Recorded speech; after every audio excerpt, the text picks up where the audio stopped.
All right, guys, if you're ready, go ahead. Danny is Kevin Garcia with FightHype. So, look, it's obviously been a little bit of a layoff. 2 years since we've seen you. You're fighting now at 160 against Lara for a belt. You know, first question we got to ask you is, what can we expect different? What can we expect after this long layoff? No, you can expect the same Danny Garcia. I feel good. I've been feeling good sparring. I've been feeling good training. I really feel like nothing's really changed. You know, if anything, the 2-year layoff helped me. You know, my body feels recovered. I have no injuries.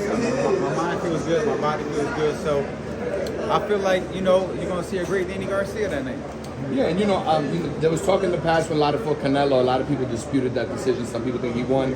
He's notoriously been a tricky fighter. How do you anticipate dealing with Lara's style? Yeah, definitely. He's a tricky fighter. He's one of the best boxers you could get in the ring with, you know, skill-wise. So, you know, I got my work cut out for me, but we're training. We got the right game plan, and we're going to go in there and execute. Yeah, and you know, last question for me. It's a fight, obviously, for the 160-pound title that Lara has.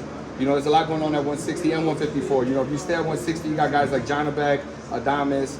You go to 154, you got Crawford, Fedor, Spence, whoever wins that fight. Murder Zaliev. You know, you got a lot going on between those two divisions. Definitely. And I know you probably tell me, Danny, you focused on this fight, but I got to ask, if you had a preference going forward, what would you do next and who would you fight? You know, at the end of the day, it has to make sense. You know, whatever fight makes the most sense for me. And obviously the most money, because at this point of my career, I'm only doing big things, you feel me? So whatever makes the most sense.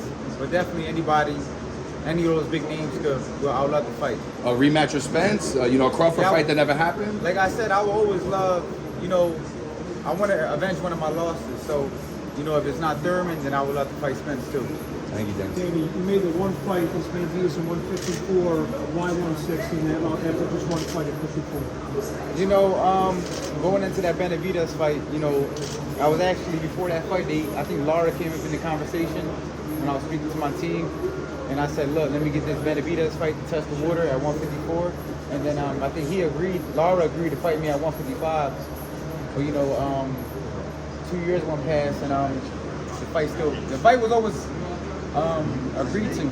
It just took time because I guess the Showtime thing, but the fight is agreed to at 157, right? It's a catch weight, but there's no rehydration clause. You mentioned something interesting. 2 years have passed. Yeah. Right, you're 2 years older, but he's older than you. He's 2 years older. He's over 40 years old. Do you think that maybe helps even the playing field out? You know, the size difference. Yeah, definitely. I know if I feel the pain, I'm 36. He definitely got to feel the pain at 41. Waking up all sore, but I feel good. You know, like I said before, I felt rejuvenated. I feel like, you know, I felt like I haven't lost a step, really. I'm in here sparring with these young guys, veterans, everyone. I was sparring with Devin Alexander. I was sparring with Antonio Tarverson already. So big guys, and I'm feeling good. And my last question, what would it mean you become a three division world champion? Oh, that'd mean the world to me. You know, that's a dream come true. It's always been a dream of mine to be a 3-division world champion. And it's right here, it's 3.5 weeks away. And we're doing everything we need to do to make sure that we come home with that victory. Danny, would you say that Lara is the most skillful fighter that you ever fought? He's definitely skilled. You know, every fighter is skillful in different ways. You know, Amir Khan was a hell of a talent. You know, Keith Thurman was a hell of a talent. Zab Judah was very skillful. Right. You know, I would think Zab is probably the hardest style to beat, you know, for my style. But as far as southpaws, I feel like I do a great job with southpaws. You know, but he definitely is skillful, and I'm definitely the best fighters he's fought in a long time also. Right. Did you ever face the Cuban style in the amateurs? I never faced a Cuban. I was supposed to go to a tournament called the Cuban Olympiad, I remember, like in 2007. But when we went to Colorado Springs, we didn't have the right visa, so we couldn't go. But I never faced a Cuban boxer, never. Is that something that's always been on your list? I mean, it's not really on my list, but you know, I fight Philly fighters as slick as it can get. I've been doing that since I was a kid, so slickness is really nothing to me at this point in my career. Danny, you went through the Cherry era. Remember that? Yeah. Now look at your resume now. There's like not even many people who come close to your resume. Right, What's that say about you about some fighter? You know, when you're doing something good, they always got something bad to say. You know what I'm saying? That's how it was at that point in my career, because I was the underdog, like fighting Amir Khan, then I was the underdog fighting Matisse, and I was beating everybody. And then I came off fighting 6 straight world champions, and then I fought Ross Salko, and then I got called a cherry picker. But if any other fighter did it, it would have been cool. But, you know, at the end of the day, I did what I love to do. I fight the best, because I believe I could beat them, and that's why I'm here today. I'm still standing. Danny, a fight that just happened a couple weeks ago, Ortiz and Bochuk, you know, there was there's controversy about the decision. Just wanted your thoughts on it. It happened at 154 division. You could potentially fight in again. How did you see that fight? That was a tough fight. It could have been a draw. It could have been a draw only because the other guy scored 2 knockdowns. Ortiz I think he made the fight a lot harder than he could have made it because he was throwing everything hard and fast. He wasn't really like taking his time. He was really just trying to get him out of there. And I think he kind of tired himself out, and that's why Bochuk was able to stay in the fight, land some big punches. But it was a hell of a fight. I had it a draw. Danny, what are you thinking about Crawford versus Canelo? There are a lot of rumors that that fight might happen. You know, at the end of the day, they're 2 great pound-for-pound fighters, and if they feel like, you know, it makes sense and they want to fight each other, stylistically, it's a great fight. But, you know, Canelo, he's a big dude. So I think it'd be hard for anyone to beat him at 168. But, you know, it's definitely a big money fight, and that's why we're all in boxing, you know, to make the biggest fights and try to be great. You know, since you've been gone, there have been a lot of exhibition fights. What do you make of stuff like Jake Paul versus Mike Tyson? It's entertainment, definitely entertainment. It's a big difference between boxing and entertainment. I wouldn't call it a boxing fight. You know, it's definitely for entertainment and, you know, give the fans something to watch and entertain the fans around the world who love Tyson, who love Jake Paul. How do you think that plays out? I'm not too sure. You know, I just hope, you know, everyone has fun and makes a lot of money. You just mentioned, Danny, that it's just entertainment between Jake Paul and Mike Tyson. Do you think, and it's not boxing, do you think Jake Paul is a boxer? Would you classify him as a boxer at this point? Yeah, definitely. I would consider him a boxer for sure because, you know, he's faced the real boxer in Tommy Fury. And even though he's fighting a lot of MMA fighters and beating them, but he's putting the work in. You know, he's doing real training camps, he's sparring real fighters, and he's going there and fighting. So I would definitely consider him a real boxer now. And that's why a lot of these guys are getting knocked out by him. It's because they're saying that he's not a real boxer, but he really is. So you got to come and train like, you know, the guy's taking it serious. So you can't look at it like that. You got to look at it like I'm fighting a real boxer, and maybe one of these guys could beat him. Danny, you mentioned this fight's been brewing for 2 years. It's been on, it's been off. You thought he was going to fight this date, that date.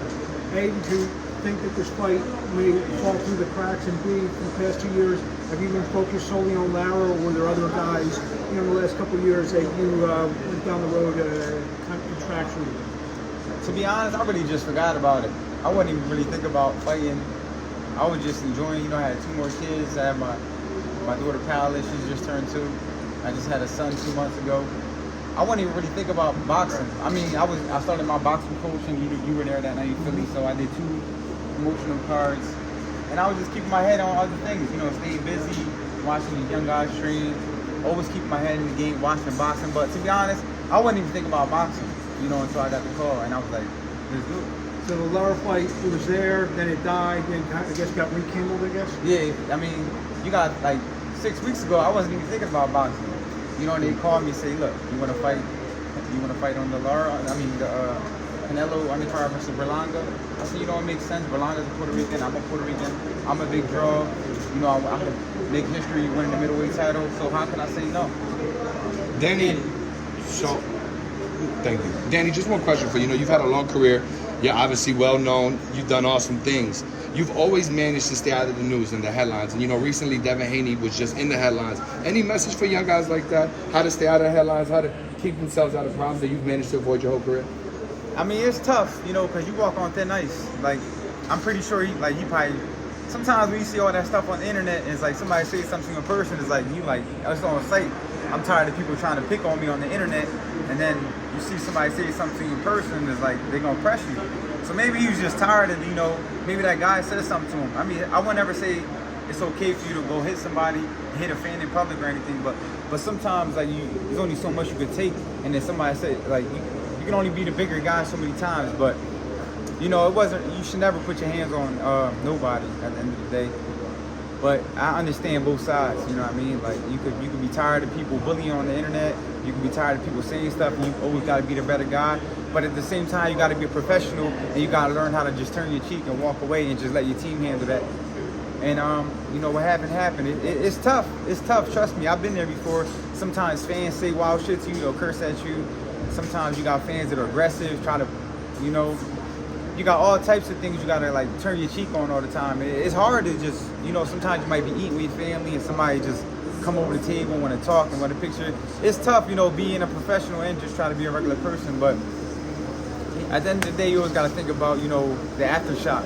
Is this really worth what comes with next? And that's what you really gotta think about. Two more questions, guys. Two more. I know this is obviously one of the most significant moments in your career, but it is, in fact, a historical point in boxing. Sure. Is there any different mental preparation going into so historical, being a 4th division world champion? How you mentally prepare for a fight like this? You know, this is, to me, it's a dream come true. And I feel rejuvenated. You know, I feel good because I haven't fought in 2 years, but my mind was always in the game. And it's not like when you got a fight on your mind for so long, you just kind of like, your mind gets tired and you just train years for that. But for me, I feel good. You know, I feel like there's a rebirth for Danny Garcia. Is there any other pressure added on to such a historical moment? Again, being a 4th division world champion and stuff like that. There's always a little bit of pressure. But like, you know, AJ Brown told me from the Eagles, he said pressure's made up in the head. So if you think it's pressure, it's pressure. They say You know, it's all in your mind. It's how you feel. They say a happy fighter is a dangerous fighter. You seem really happy right now. What's the change? Is it not much of a weight cut? Is it That's always good.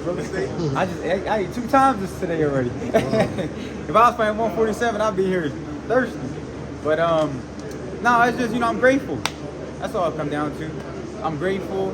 You know, I had a long career. I'm grateful still to be here, fighting at a big stage, getting the opportunity to be win another world championship and make some money. You know, at the end of the day, this is for my legacy, this is for my children, this is for my family, and this is what it's all about. This is what boxing is all about. It's winning championships and feeding your family. If that's what it's not for, then I don't know what you're fighting for.